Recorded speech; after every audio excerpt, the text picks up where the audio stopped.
Indian news, always the best news in town. A dear some and a essay cosubu. A bar NPP ni NDC, a memo once and some dear any what China Indian news more and an hour 20. Yet here in some are a coso and nay and what Yamano Simimu. Na yentimi emfabi and so near her be a suswa and the body one and so ebefa. In Simbi a chagu are mempress and the manabos of bra. Young put here in Simimra the bar. Deɛ aka bia nso no yɛde bɛtoa wo so pɛ sɛ wode comment ɛbɛto aseɛ na ebiom koraa mpo no pɛ sɛ wobɛsubscribe to yɛn channel no na afoforɔ nso so anya bi ahwɛ anya bi atie na other news bi ɛfa wo biara no yɛtumi de ama wo. When it comes to politics and governance, whether NPP NDC deɛ a Nimdeɛ news ɛwɔ ɛberɛ de ma wo paa. Nsɛm bi ɛtwa gu ɛnnɛ yi ɛwɔ Ghana man mu wɔ about their politics na nkurɔfoɔ pii na nso na ɛkyɛ wɔn adwene ɛwɔ nsɛm yi ɛho. Menim sɛ wo nso wɔ adwenkyerɛ yɛtie nsɛm yi mmara sisi a deɛ ba a yɛaka biara no yɛde ɛbɛtoa wo so ma remfi sɛ ɔbɛsubscribe sɛdeɛ mede kaka kyerɛw no yɛntie mmara sisi a na kyerɛ w'adwene nso ɛwɔ ho. After the press, you appear to say that the attempted arrest of Honorable Kwadwo is an indication of that deterioration. Because it follows a certain pattern of raids here, raids there, and even rhetoric that said that they were going to intimidate him. Because if you listen to what my good friend Felix Kwachifosu addressed on Ekosi saying on the 3rd of April, 2 days after the president had called for proper investigations, he said those investigations are not necessary. They had information and that they were going to put out that information. And if you look at the insults and the vitriol spewed at the minority caucus directed at our spokesperson by ministers of state, calling him a clown. You had chief executives of government institutions openly threatening him on TV that we will arrest you and will interrogate you publicly for everybody to see that you don't. It was obvious that there is an attempt to intimidate and cow into submission. Are you satisfied with Kwadwo's conduct so far? Are you satisfied with his conduct? I'm satisfied with his conduct. The minority caucus is the one that elected him as leader of the Defense and Interior Committee and sanctioned his press conference. And his press conference was quite clear about 3 incidents that needed investigations and possibly even a public inquiry. The matter wouldn't have gone far. The president asked for an investigation, and I'm sure that him and the other members of the committee who had information were and are still willing to participate in that inquiry. What turned the tide, which is why I'm saying that you are beginning to see junior officers turn it, is when on the 3rd of April, you had lower level ministers, either on their social media or publicly, now contrary to the president's instructions, actually say openly that this investigation is not even necessary and that they have information which they'll put out. And when inconsistencies showed up in their rebuttals, they seemed offended that somebody would dare challenge the inconsistencies, and therefore now came up with the thing that, okay, you have alleged proof, if not, we'll arrest you, and I will make a scapegoat out of you. Really? And now yesterday, when we went to the house, because you should have been there. I know you've lived in more difficult periods, so that may not be surprising to you. People wearing balaclavas, in shorts, with bulletproof vests, with cocked AK-47 that they were coming to arrest the spokesperson of the minority on defense, and because they did not like what he had said. You see that with Kizza Besigye and those other things in other countries, not in the Ghanaian democracy. Because in the Ghanaian democracy, under Article 115, Article 117, under Order 24.3 of our standing orders, when a member of parliament, as part of his parliamentary duties, even says something that you are not happy about, there are remedies in law, not what they try to do. When you even need a member of parliament for matters of other, let's say, criminality, that has nothing to even do with his work as a member of parliament, there are processes.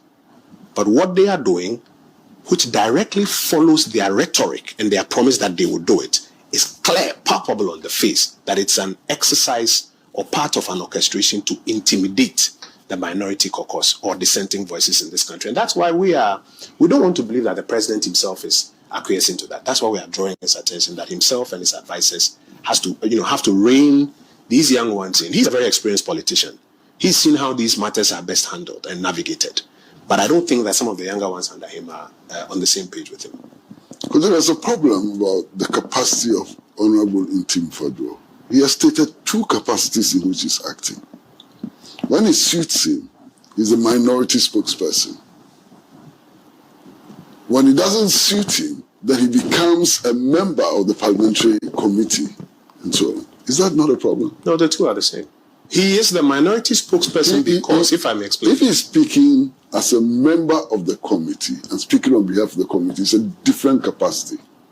If he's speaking as a minority spokesperson, it's a different capacity. No, it's not. Let me please respectfully explain. He first is a ranking member of the Committee of Defense and Interior. He leads our members on that committee. And by virtue of that, he is our spokesperson on Defense and Interior. I am spokesperson on the economy because I'm the ranking member on the Committee for the Economy and Development.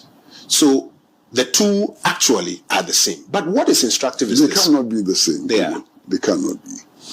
If he's speaking as your rep, your ranking member on the Committee for Defense and Interior and so on, he's speaking for the MPP caucus. If he's speaking for the committee, he's speaking for both the NDC members and the NPP members. But he has not spoken for the committee. He has spoken for the minority caucus on that committee. And he is our spokesperson on that brief. And what is instructive is that when he held the press conference, he did not hold the press conference, let's say, at a public political rally or elsewhere. He held the press conference in Parliament. He held the press conference in the name of the minority caucus on that particular brief. In fact, if you go through the full transcript or watch the video, he was clear ab initio that this is the minority caucus's position. When I held the press conference on the economy, clear that this is the minority caucus's position on this matter. When Honorable Abuaje Olua did a statement on the missing containers, he was clear that this is the minority caucus's position. So for all intents and purposes, this is the minority caucus's position. There's no question of capacity. What happened, and I'll be very honest with you, is that when the government actors heard him and did not hear any other voices, they mistakenly thought that he was a lone ranger and that they could therefore just come for him and squeeze him and make an example out of him. And that is why yesterday, the Honorable Afenyo Makin at the House, after we had negotiated, what I'll call a truce with the NIB officers, explained to the media that he doesn't work alone. If you are under the impression that any of our ranking members who addresses a press conference is on a frolic of his own, so you can do this to them, please be guided. This is the minority caucus's position as expressed through him. It is similar to the previous ones that have been expressed through other people. And there are constitutional provisions. In fact, yesterday we explained to the gentleman that what you are being asked to do are unlawful orders. And if you're a security official and you follow unlawful orders, you can be held liable for it personally. Article 115 of the Constitution of the Republic of Ghana, 117 of the Constitution do not allow you to do what you are doing. Please be guided. You are on notice. And that notice was served clearly that his capacity is not in question.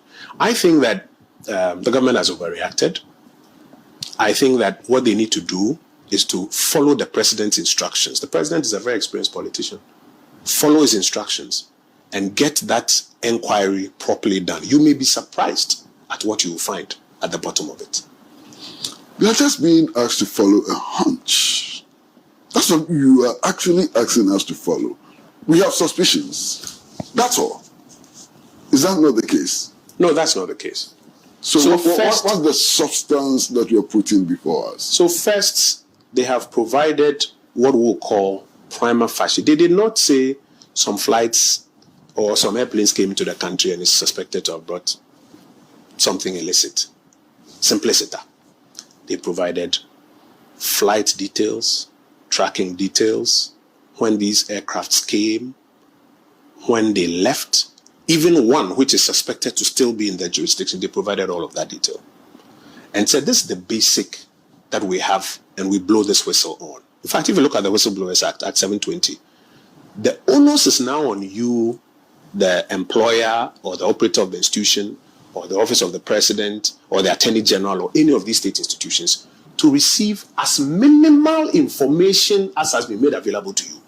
And go, first of all, offer the whistleblower the protections and go and do your investigation. I believe that it's in that spirit that the president even instructed that go and do this. I keep saying the president is very experienced. Go and do this. However, then you have people at the lower level counter the president's position that an investigation is not necessary and that they have information. And here's where the problem came. When they purported to put out their information, the information did two things. It corroborated the initial prima facie submission that had been made by the committee, by our side of the committee. It even provided further information about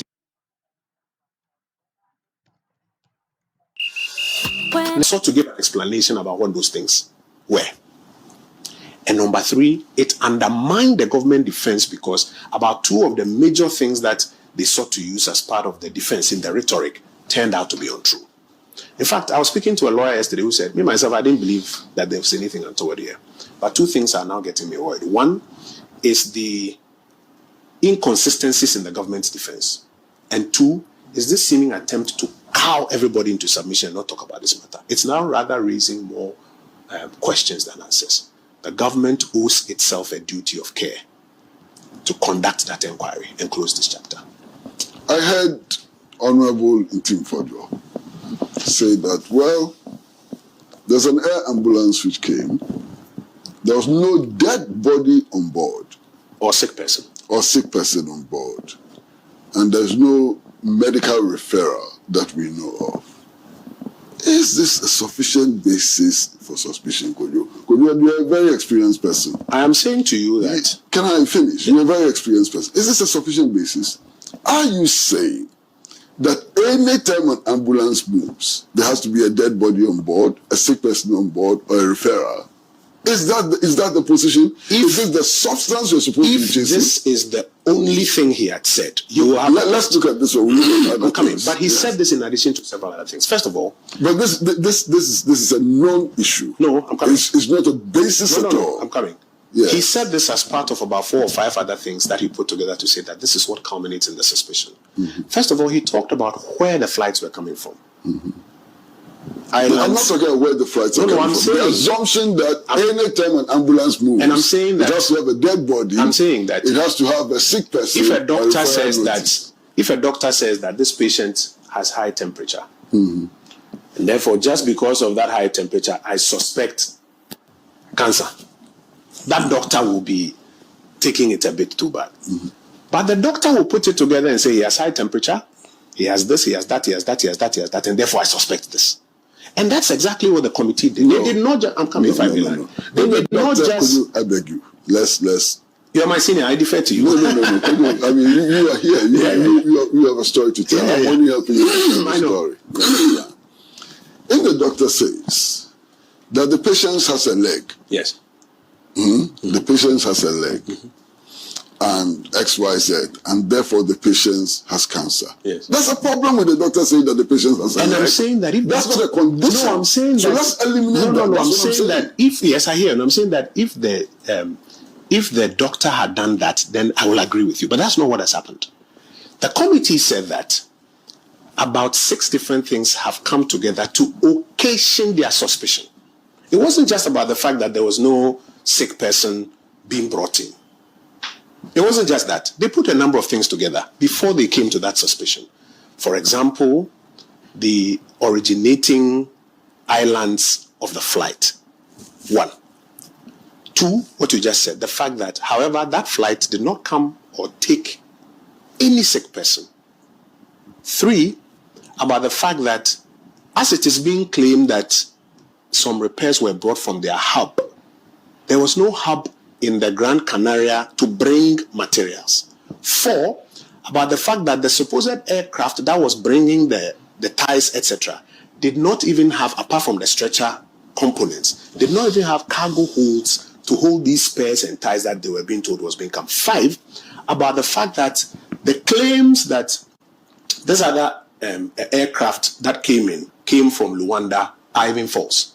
And that actually a second aircraft came from the same island into the Ghanaian jurisdiction, then rather went to Luanda and went to 2 other destinations there and came back to Ghana and then went back to the Gran Canaria Islands. And then around the same time, there was a second, that's a Kavok, which also came from the same islands in Luanda, or the same place in Luanda here, and incidentally also the same storyline that he developed the fault and a second aircraft had to come. They put a number of things together before they arrived at their suspicion. I'm saying that. But the issue of this is a non-issue.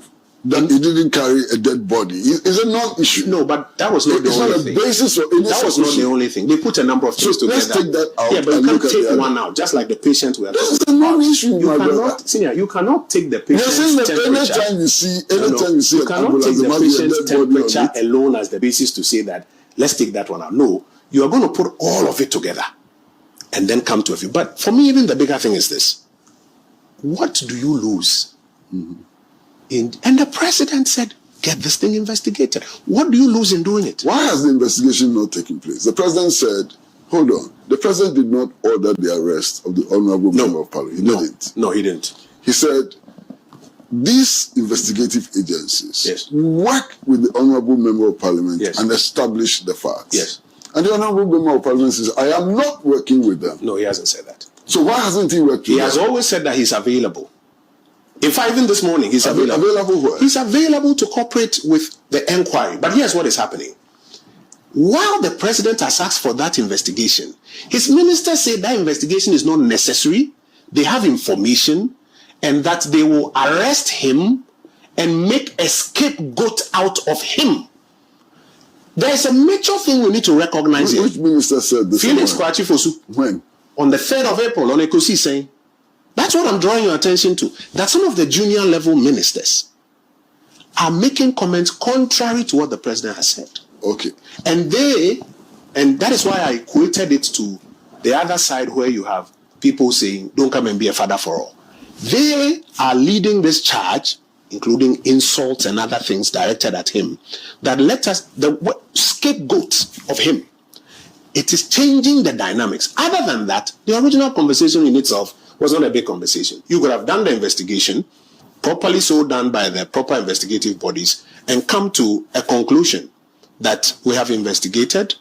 These are the bodies that require that investigation. If you needed the member of parliament to assist with the investigation, you write to the speaker, and the speaker will invite him. You haven't done any of those. You announce on radio that you arrest him. In fact, multiple of the others will arrest him, will make a scapegoat out of him, he'll be taught a lesson, blah, blah, blah, and then you send BNI to his house. Respectfully, that is not in consonance with the president's instruction. And that shows us, that is enough palpable evidence to the man on the Malam bus that what you want to do is to intimidate and cow him into submission for the work that he has done as a member of parliament. And that is what we're saying you cannot do. Just get the thing done, let the facts be known, move on. But don't get into this era where you want to intimidate people. Kwadwo, only yesterday, yes, sir, a former MPP member of parliament, is it former? I think former member of MPP parliament, publicly stated that on the 23rd of December 2023, 2 aircrafts flew into this country. You were in government then. These aircrafts flew into this country without permission to fly over or land. They flew below the radar and landed here. The security services tested them for banned substances, narcotic substances and so on, and it was positive. The 2 pilots escaped from this country. According to him, those aircrafts are still in Ghana. Who made the kind of allegations which Tim Kwadwo is making against this administration, against you, in the face of this clear evidence of the arrival of narcotic substances in the country without permission? If somebody slept on his oversight responsibilities in Parliament, that cannot be used as an argument to say that, therefore, Tim Kwadwo and his committee should sleep on theirs as well. That's number one. Number two, if indeed those aircraft are still here, today, the government in charge is led by the NDC. They are not stopped from conducting investigations into it and dealing with that matter. Not at all. Number three, the fact, therefore, that today somebody is in opposition and has decided to exercise his oversight function does not allow the NDC to say that because we did not exercise our function in this particular way, you are stopped from doing it. Because when the NDC was in opposition, they chose how to exercise their oversight function. I have videos of my very good friend Sam George, warning, Ghana Air Force flight number so and so landed in Tamale at this time. Over this, you come and tell us what was on it. We know what was on it, and went ahead to make some pronouncements. I have videotapes of my other good friend, Foreign Minister now, Blakwa, even putting out aircraft on which the president was flying. I was in meetings where people said, this guy is putting the president's life in danger. You never saw us send 20 BNI officers to his house, not even an opera. So people in opposition elect how to exercise their oversight functions as they did, but the government also has to be circumspect in how it responds. If you're a government and you send 20 BNI officers with guns to an opposition spokesperson's house, that he has said something that you even consider, let me grant you that you consider irresponsible, you are in the process of committing unconstitutional acts. And that is why yesterday we had to draw their attention to it. I believe that the president's original instructions are what should be followed, and not this effort by some of the junior ranking officers to be hawkish and to be intimidating of people who have views other than theirs. We have to be tolerant in this democracy. Can you occupy, can you take a higher pedestal in these matters, given the facts that we know? The arrest of Chachu Chikata in church, the arrest of E.T. Mensah, the ransacking of John Jinapur's home, and many others. Can you take a higher moral ground? I am of the view that any over-high or overbearing act by state security elements, whether it's in the MPP or the NDC era, should not be encouraged and should not be used as a basis to continue perpetrating it. I am also of the view that, and this is even to ordinary citizens, it doesn't need to be Sosu or anybody.